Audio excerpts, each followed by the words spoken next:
Today's video. Today is Saturday, April 5th, 2025, and today we are going to be talking about the 2026 governor elections. Now, I think this might be one of my first videos talking about the governor elections coming up next year in full focus. This time around, focusing on a number of key and crucial battleground states, but largely just predicting where the elections would be today if we were to fast forward in time and say, everybody vote for their governor election right now. And what that means is we're going to be taking into consideration a lot around who has announced, who has not, the potential possibilities, and pretty much just trying to ground ourselves in reality.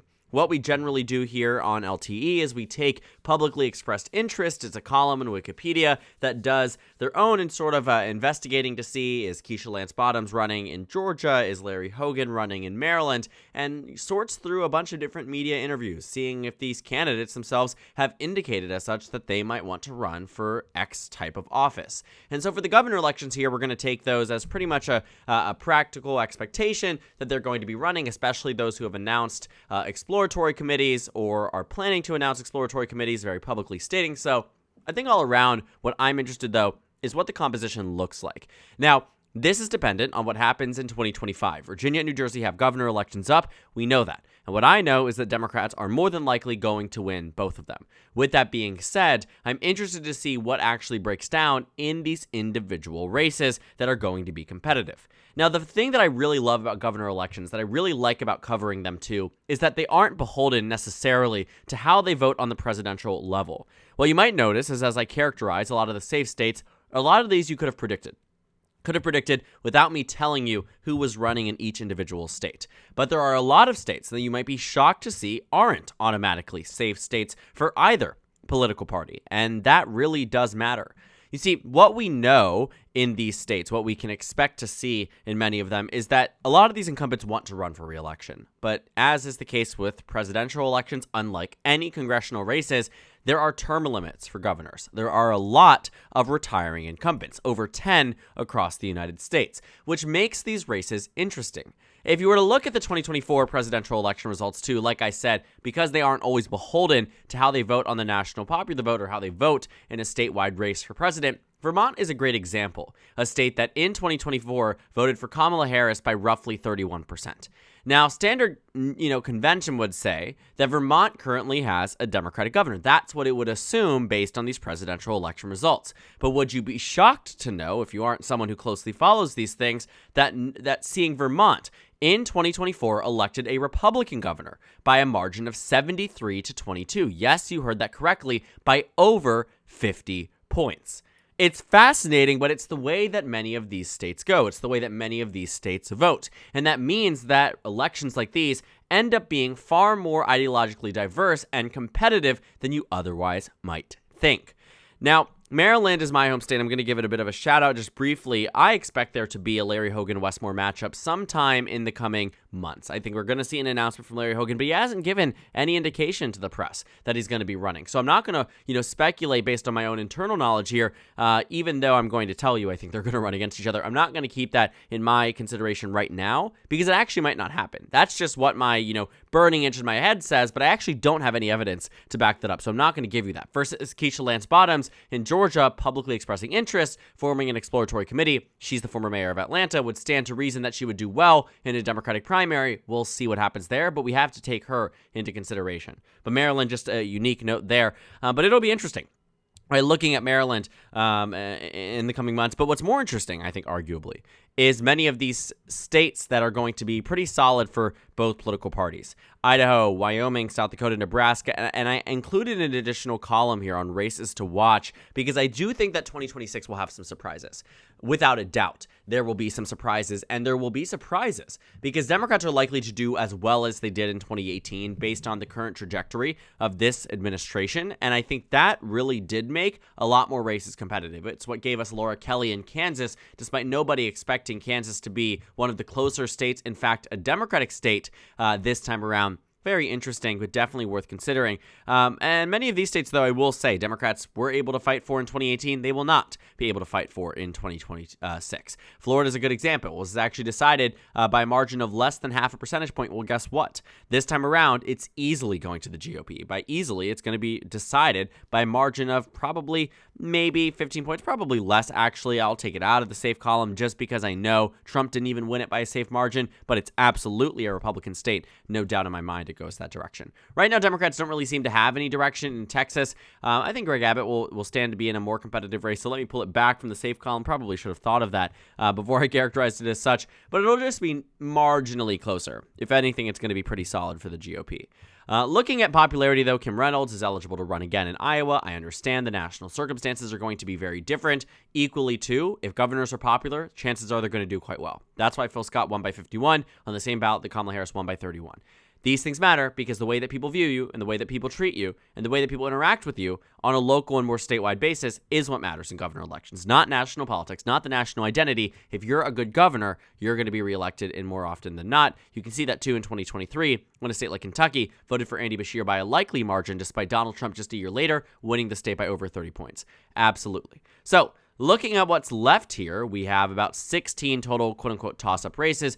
In reality, they're not toss-up races. There are some states here that are just decided by margins between 5 to 15%, which is what we call likely states, meaning that it's very likely that the political party who is currently projected to win it ends up winning it. But if it does go to an outside party or an opposition party, it's within the standard, expectation that there are flukes that happen, but probably not going to happen. And this includes states like Texas and Florida that I already talked about how I do think these states are going to be quite strong for the GOP. Casey DeSantis maybe in Florida or Byron Donalds in Florida. In Texas, it's going to be Greg Abbott again. He's eligible to run. Chances are he's going to do it. New Mexico is going to be likely for the Democrats. I don't think we're hitting 15% territory like you are in neighboring Colorado.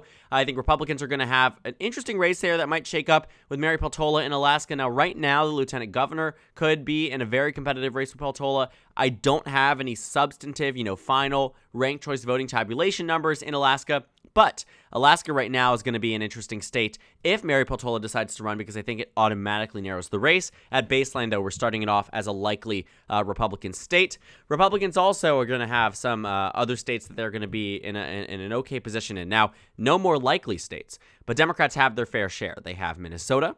They have New York, and I include that as to mention that I think Kathy Hochul is probably one of the weaker candidates there for Democrats, despite being an incumbent. Yes, she won in 2022, but by no means by an impressive result.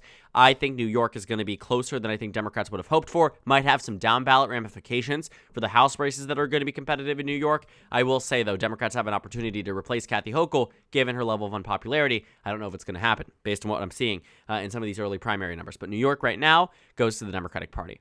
Maine, too, another state that I think Democrats have a wide bench. Actually, quite impressive people who want to run there. I believe the president of the Senate, the Speaker of the House, somebody wants to run in the state of Maine. We also have Jared Golden, who seems to be toying with the idea that Democrats, might nominate him for governor instead of going for Senate. Who knows what he's going to do, but it could be interesting to see. Maine, though, right now, Democrats likely margin. New York right now, Democrats likely margin. Minnesota likely margin. And what I join them with is Michigan and Pennsylvania.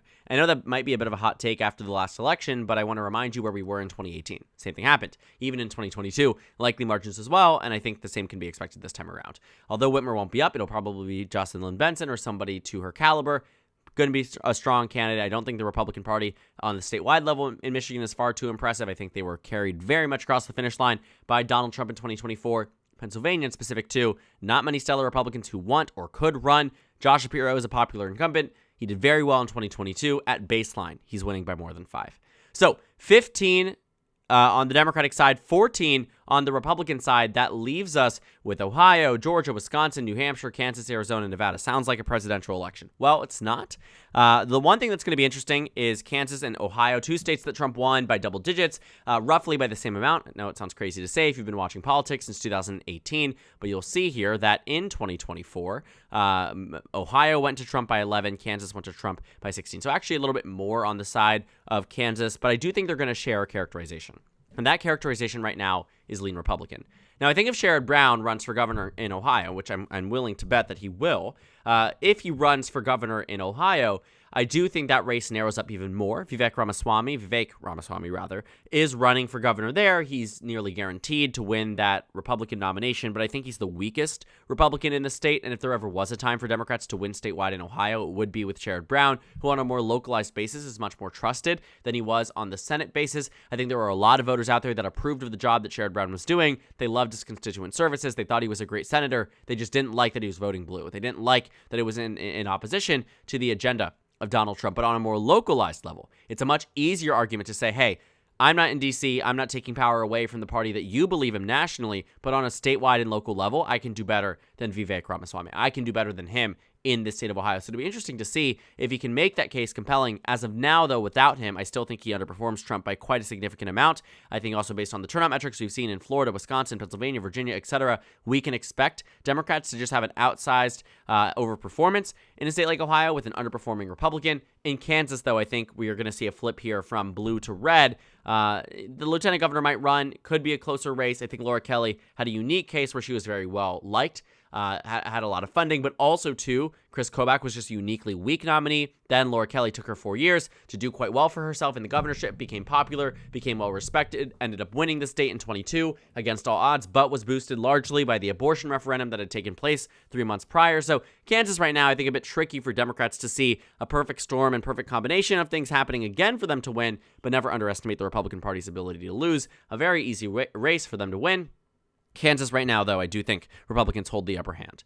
Now, I do think Democrats, too, hold the upper hand in Wisconsin, similar to Michigan and Pennsylvania, but Wisconsin just notoriously is competitive, midterm or not, presidential election or not, off year or not. Democrats, though, did a very strong showing in the Supreme Court race recently, but the turnout in the midterms I expect to be a bit more higher on the Republican side and a bit closer, if you ask me. So that brings Democrats to 16, Republicans to 16. Now, Republicans currently hold New Hampshire. I think it's going to be an uphill battle for Democrats. I think Kelly Ayotte is in a pretty okay position. She's still popular, still holding strong. New Hampshire right now, I think votes Republican, but I wouldn't be shocked if a Democrat was able to look there, and we'll talk about it in the races to watch. Georgia right now, Lucy McBath suspending her exploratory committee is a bit tough, I think, for Democrats because she was polling well, but also the expectations were high, given that she could have driven up high turnout in Atlanta. Keisha Lance Bottoms, I think, could theoretically, but it's a bit easier coming from the U.S. representative position than mayor if you're making a case about what you might see for the vision and for the future of the state, rather than someone who held, near total control over 2/3 of the population, and the reputation of Atlanta could either be beneficial or disparaging to Keisha Lance Bottoms. So that's something that we're going to have to wait and see what happens here, though. I think Lucy McBath arguably was probably one of the better bets for the Democrats there. But I do think we will have to wait and see if she decides to run because she suspended her exploratory committee, but also said, I'm leaving the door open. Unfortunately, her husband is battling cancer. And so it's a very unfortunate situation, regardless of where you are on any side of the aisle. I think that, it's a really sad circumstance, and it's one that I think it requires time and a lot of thought process to say, am I going to run for this? Am I going to do this at a very difficult time for me and my family, right? So I think that's something that's heavy in consideration. A lot of it is going to be determined in terms of my characterization on who the Democratic nominee is right now. I think Republicans hold a very narrow upper hand, unfortunately, I think, for the Democratic Party. Now, Georgia, I could be also wrong on too. I want to keep that in the race to watch on because it really just depends on who Democrats nominate, and we'll talk about why that is in a moment. But Nevada and Arizona, I think this might be a surprise to some, but we have to remember the environment we're working with is not a presidential electorate. It's not the turnout from 2024. And even given historical context, too, I even think that these races fairly hold a lean Dem characterization, 18-18. I think Nevada's going to be interesting. Joe Lombardo, although popular, I'm not confident he's going to have a Brian Sandoval type of reaction or result. And I'm also confident, too, the Democrats will run somebody stronger than Steve Sisolak this time around. In Arizona, Andy Biggs being the front runner in the Republican side doesn't help. It doesn't benefit the Republican Party to the highest degree at all. And so I think this could be another circumstance where Katie Hobbs is really lucky in a state that voted for Trump by the same margin that Harris won New Jersey by, 5-5. I think Arizona this time around might come around for Katie Hobbs and elect her the same way they did against Kari Lake, despite almost everything else being a bit more skewed and in favor of the GOP. And so that brings us to 18 to 18. Before we sign off for this video, I just want to do a very quick roundup of races to watch. Races that I think could really change quite dramatically over the next year, depending on who runs, depending on what's happening, and completely warp our perception of some of these states. I think that could be said with Sherrod Brown potentially running in Ohio. Again, I'd be willing to bet that he does, depending on the Democratic nominee in New Hampshire and the national environment, depending on what we see in Kansas with the Democratic and Republican side. Does the lieutenant governor run? Do they hold the same name ID and popularity that Laura Kelly does? Does Lucy McBath get back in the race? Or does Carolyn Bourdeaux, the former representative from the previous Georgia 7th District, does she run for this governor race if Lucy McBath does not? Or does Keisha Lance Bottoms win the nomination outright? What happens in Arizona? Does Karen Taylor Robson somehow, take that up, right? She's endorsed by Trump, but Andy Biggs wants it, and he's more well-known amongst the mainstream GOP there. But she is being adamant that she's endorsed by Trump, but it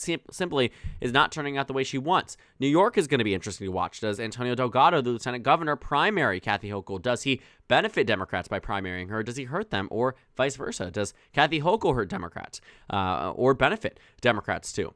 Nevada, we already know, is going to be interesting. The rest of these races, I'd argue, is also going to be interesting. Alaska, I'd say, is a race to watch simply because if Mary Peltola enters into the race, it's going to be interesting. Maryland, too, depending on whether or not Larry Hogan decides to run. But that's really where I'm at so far when it comes down to races to watch. I think it's going to be a very interesting one, across the board, these 2026 races. We have Dan Osborne, who just announced Nebraska that he's going to be running, which is going to be a lot of money funneled into Nebraska on the Republican side yet again, because this is, if any moment was to be, a national environment where you could say Dan Osborne even stands a better chance than he did in 2024. But of these 8 races to watch, we might see even more races to watch over the coming days, coming weeks, coming months. But right now, here's where I'm at. 8 races for us to watch. Overall composition, though, 18 to 18. Democrats and Republicans, you can rewind just a little bit to see the map, my final map there. But some very interesting races, a very fascinating group of candidates roundup, and a lot more to expect to see over the coming half year that will likely shape up to be a very different result come November. But as of now, these are my expectations and predictions.